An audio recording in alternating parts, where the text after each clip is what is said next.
Supriya, Shrinate, you heard Dinesh Trivedi saying that there is this, India is becoming Atmanirbhar and a strong country, and therefore people are targeting India. How do you respond? You know, I first want to say, as a journalist, I used to cover Mr. Trivedi very effectively. What a fall from grace for the man who at one point in time was a very responsible parliamentarian. The fact that in your debate he spoke about Atmanirbharta 4 times, named Mr. Modi 8 times, and went on and on about foreign hand, tells you the kind of paranoia that this government consciously wants to create, the kind of xenophobia that it wants to feed its people so that they keep getting distracted. The reality is that the biggest issue before the country is Mr. Adani, his dealings in the stock market, overvaluation of stock, the round-tripping and the allegation of shell companies. And remember, he is a leading monopoly in sector after sector. This government doesn't even care to or wants to know which is the sector that perhaps Benami money is coming to, a man extremely close to Prime Minister Modi. In fact, what they're doing is that they're raiding the BBC. 29 days after the BBC put out the documentary which has been banned, it tells you how scared the union government is. This is the same government which wants to jail a 21-year-old climate activist, that wants to tell you that Rihanna, the pop icon, is perhaps hatching a conspiracy somewhere against India. That Greta Thunberg, the biggest voice on climate change of our times, a young activist, is hatching a controversy against India. The reality is that this is a government that wants to feed paranoia. And I want to take just 10 seconds of your time, because back in the day when Mr. Modi was the Chief Minister of Gujarat, he had a lot to say about foreign media and particularly the BBC. You must listen into him because this is an important intervention that the Chief Minister of Gujarat had made back then. I have listened to it, but I'll hear it again. Doordarshan कह रहा है भरोसा नहीं, अखबार इतने खर्चा करके निकल रहा है भरोसा, वो कह रहा है नहीं यार मैंने बीबीसी पर सुना है. अब ये जो क्रेडिबिलिटी है, सो जब आप मुख्यमंत्री हैं तो क्रेडिबिलिटी है बीबीसी की.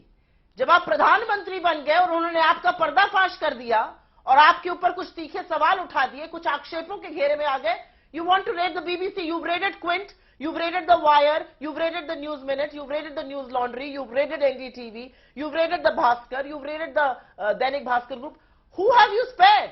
You have only spared people, I'm sorry to say, you have only spared sections of the media who will crawl if you ask them to sit, who have become cheerleaders of this government instead of being the fourth pillar of democracy. Okay, I hate to say that about a profession I've heard you, including your quote of Mr. Modi from 2013, where he praised the BBC. Rajat Sethi, you want to respond? The optics of all of this, the Vice President no less, suggesting that this is a sinister campaign, the Panchajanya, the RSS mouthpiece now saying that the Supreme Court is also part of an anti-India campaign, that it is accepting petitions on the BBC documentary. It suggests paranoia, doesn't it, purely in optical terms?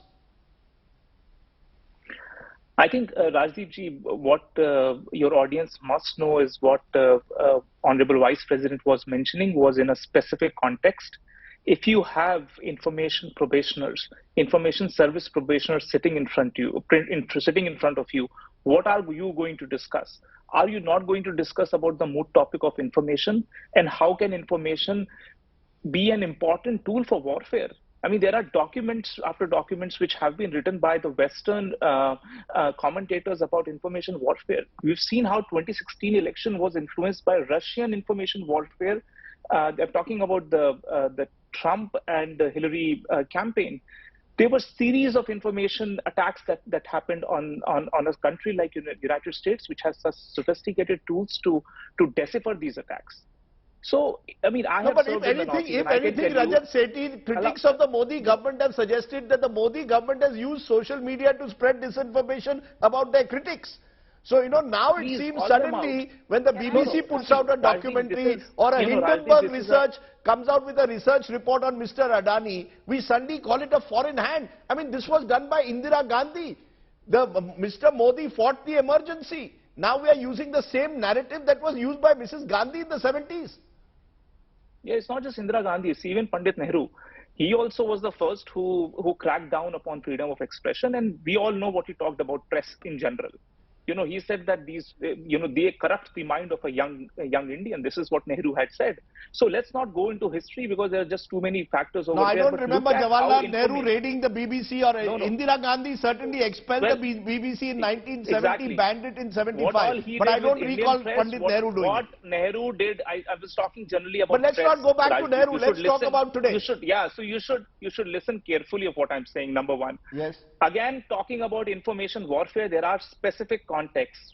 I have served as the advisor to Manipur CM, and I can tell you what has happened in the Northeast during the time of CAA. Russian-anchored videos were created wherein they talked about burning Indian flags. They had various stakeholders in that video, some Khalistanis and some otherwise.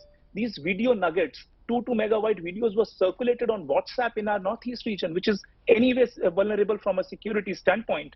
So a lot of actors, not just one, lot of international actors operate in PSYOPs. Okay. You are not naive, and your audience is not naive to understand how international politics operates. What are the tools? It's not just an atomic bomb, which is the tool. There are a lot of decentralized tools which every government employs. Rising India is in nobody's interest. Let me tell you that. So international relations is essentially a zero-sum game.